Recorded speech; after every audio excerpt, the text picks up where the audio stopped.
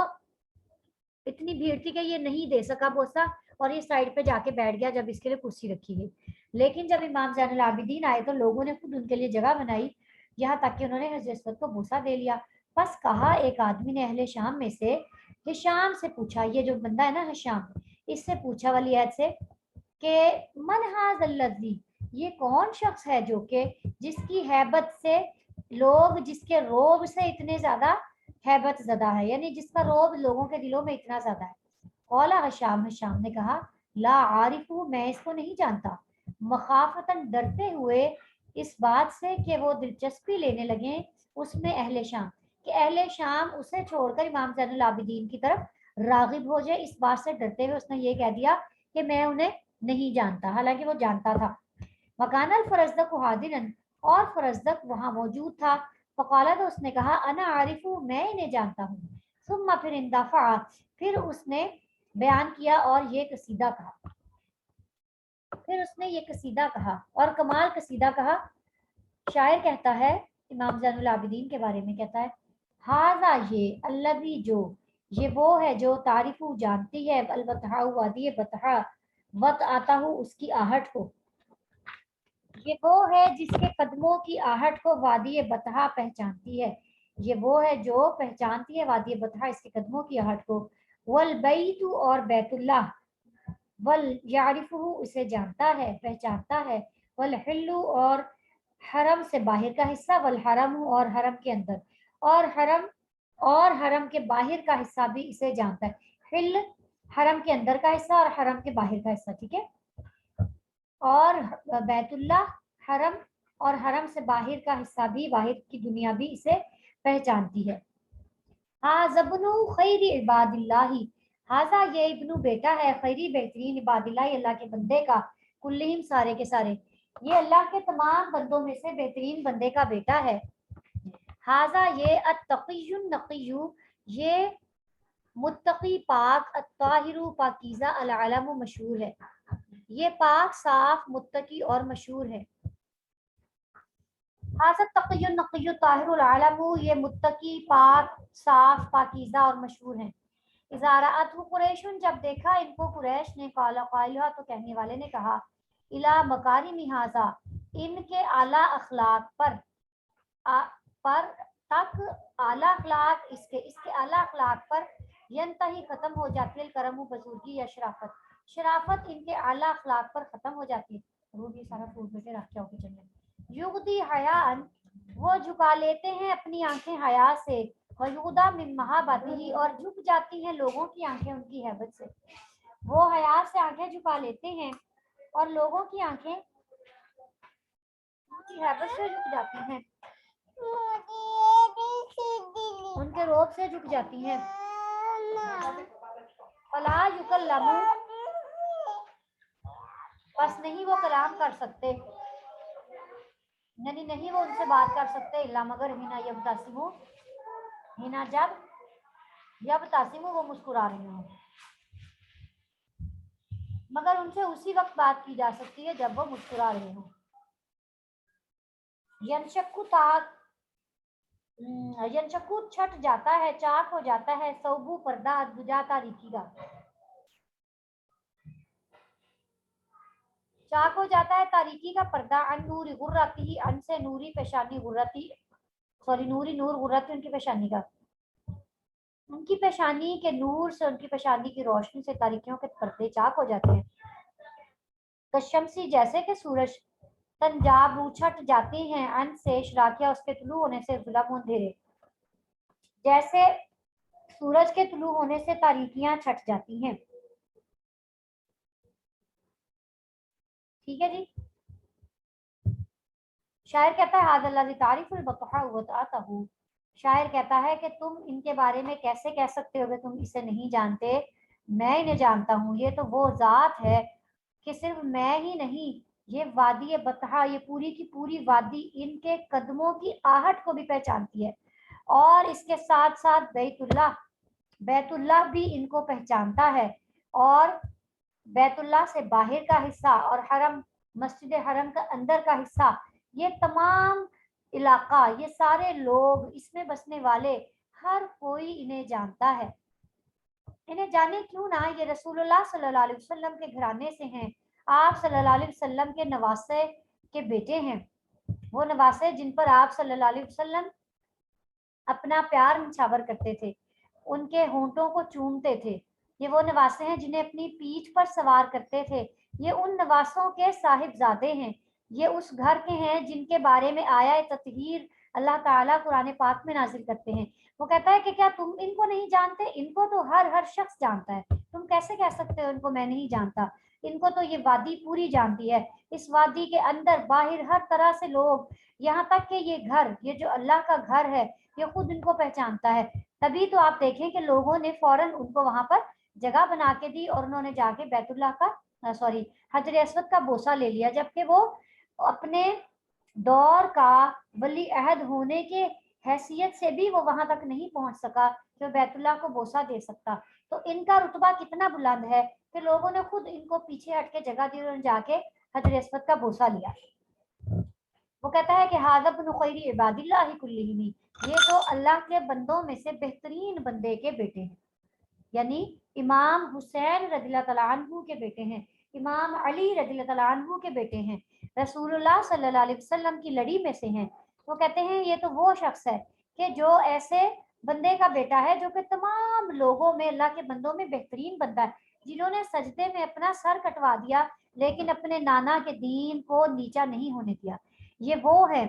جو نماز کی خاطر، جو نماز کو قربان نہیں کرتے، اپنی جان کو قربان کر دیتے ہیں، جو اپنے سروں کو نیزوں پر لٹکوا لیتے ہیں لیکن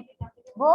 اللہ کے دین اور اپنے نبی، اپنے اپنے نانا کے دین کو نیچا نہیں ہونے دیتے، اپنے نانا کے دین کو قربان نہیں ہونے دیتے۔ یہ اپنے نانا کے دین کو، ان کے جو اصول ہیں انہیں قربان نہیں کرتے بلکہ اپنی جان کو قربان کر دیتے ہیں۔ یہ اس بندے کا بیٹا ہے، اس کو کیوں نہ لوگ پہچانے، اس کو کیوں نہ لوگ جانے، ان کے تو قدموں کی آہٹ کو بھی پہچانتے ہیں۔ پھر کہتا ہے کہ یہ وہ شخص ہیں جو پاکیزہ ہیں، جو متقی ہے، جو پاک ہیں اور جو مشہور ہیں۔ علم کہتے ہیں مشہور کو، تو کہتے ہیں یہ تو ایسا مشہور شخص ہے جس کی پاکیزگی ہر جگہ پر پھیلی ہوئی ہے، ہر جگہ ان کی پاکیزگی کے چرچے عام ہیں، ان کے پاک صاف ہونے کے چرچے عام ہیں، ان کے متقی ہونے کی آپ، ان کا یہ ایک بار ایسا ہوا کہ لوگ طواف کر رہے تھے تو ایک شخص اپنے چہرے پر چادر ڈالے، شدت سے زارو قطار رو رہا ہے اللہ تعالیٰ کے سامنے، اتنا رو رہا ہے، اتنا رو رہا ہے کہ جان ہلکان ہوئے جا رہی ہے، روئے جا رہا ہے، روئے جا رہا ہے، روئے جا رہا ہے۔ کہ لوگوں نے کہا کہ اللہ تعالیٰ اتنا یہ بندہ رو رہا ہے آپ کا، یہ کتنا کوئی گناہ گار بندہ ہوگا جو اس سے آپ سے تڑپ تڑپ کے معافی مانگ رہا ہے، یا اللہ آپ اس کو معاف کر دیں۔ تو جب ان کو پتا چلا، دیکھا ان کے چہرے سے نقاب ہٹایا گیا تو پتا چلا کہ وہ امام زین العابدین تھے۔ اتنے زیادہ عاجز، اتنے زیادہ عجز و انکساری والے، اتنے پاکیزہ، اتنے متقی، نبی کے گھرانے سے ہونے والے، یہ وہ بندہ ہے، تو تم کیسے کہہ سکتے ہو کہ میں اس کو نہیں جانتا؟ ان کی تو پاکیزگی کے چرچے پوری دنیا میں ہیں، یہ تو پوری دنیا میں مشہور ہیں، یہ متقی ہیں، یعنی اتنا تقوی ہے، اتنا تقوی ہے، اس کے باوجود اللہ تعالیٰ کے ہاں جا کے کیسے وہ گڑ گڑا رہے ہیں کہ اللہ تعالیٰ آپ مجھے معاف کر دیجیے گا، میں آپ کو اپنی شکل دکھانے کے قابل نہیں ہوں، میں اتنا گناہ گار بندہ ہوں آپ کا۔ پھر وہ کہتے ہیں اذا رأت قریش قال قائلها، جب قریش نے ان کو دیکھا تو کہنے والے نے یہ کہا کہ ان کے اعلیٰ اخلاق پر تو بزرگی اور شرافت ختم ہو جاتی ہے، یعنی بزرگی اور شرافت میں جو بھی اخلاق آتے ہیں، عجز و انکساری، حلم، درگزر، عفو، تسامح، عدل، جو بھی اعلیٰ اخلاق ہیں وہ اس بندے کے اندر بدرجہ اتم موجود ہیں، کہ جو شخص ان کو دیکھتا ہے وہ کہہ دیتا ہے کہ ان کے اعلیٰ اخلاق پر تو تمام بزرگی اور شرافت ختم ہو جاتی ہے۔ ہاں ایسا کیوں نہ ہو ایسا، کیونکہ اللہ کے نبی جو ان کے گھرانے سے ہیں، جن کے یہ گھرانے سے ہیں، جن کے تربیت کرنے والوں میں یہ شامل ہیں، یعنی جنہوں نے تربیت پائی ہے آپ صلی اللہ علیہ وسلم سے، ان کے بارے میں اللہ تعالیٰ قرآن پاک میں فرماتے ہیں وَإِنَّكَ لَعَلَىٰ خُلُقٍ عَظِيمٍ، جو خود اعلیٰ اور عظیم اخلاق پر فائز ہے۔ تو جب انہوں نے اپنے بچوں کی، اپنی نسلوں کی تربیت کرنی ہے تو ان لوگوں کے اخلاق پر بھی تمام بزرگی اور شرافت اور اعلیٰ اخلاق ختم ہو جانے ہیں۔ یغدی حیاء و یغدی من محابتہ، وہ حیا سے شرم، یعنی ان کے اندر اتنی حیا ہے کہ وہ اپنی حیا کی وجہ سے اپنی آنکھیں نہیں اٹھاتے، اور لوگوں کی آنکھیں جھکی رہتی ہیں ان کی ہیبت، ان کے روب کی وجہ سے۔ اللہ تعالیٰ نے ایسا روب ان کو اور دبدبہ عطا کیا تھا ان کی شخصیت کو کہ وہ خود بہت ہی پولائٹ تھے اور اتنے حیا والے تھے کہ وہ حیا کی وجہ سے آنکھیں نہیں اٹھایا کرتے تھے، جبکہ لوگوں کی آنکھیں بھی جھکی رہتی تھیں ان کی ہیبت کی وجہ سے۔ اتنا روب لوگوں پر ان کا ہوتا تھا کہ لوگ ان کے روب اور دبدبے کی وجہ سے اپنی آنکھیں نہیں اٹھاتے تھے، اور ان سے اسی وقت بات کی جاتی تھی جب وہ مسکرا رہے ہوں، یعنی جب وہ مسکرا رہے ہوتے تھے تب لوگوں پر سے ان کا روب کم ہوتا تھا اور ان سے وہ نہیں ایک طرح سے، یعنی آپ دیکھیں کہ ان کا ایک شخص ہوتا ہے نا جو تھوڑی سی سنجیدہ سی اس کی شکل ہوتی ہے، تو تھوڑے سے سنجیدہ ایکسپریشنز ہوتے ہیں، تو انسان ایکسپریشنز دیکھ کے پھر اس سے بات کرتا ہے، ہاں بھائی اب اس کا موڈ کیسا ہے۔ تو وہ کہتے ہیں کہ ان کی وہ تو حیا کی وجہ سے ایسا کرتے تھے لیکن لوگوں پر ان کا روب طاری ہو جاتا تھا، تو لوگ اس وقت ان سے بات کرتے تھے جب وہ مسکرا رہے ہوتے تھے۔ پھر وہ کہتے ہیں آپ کے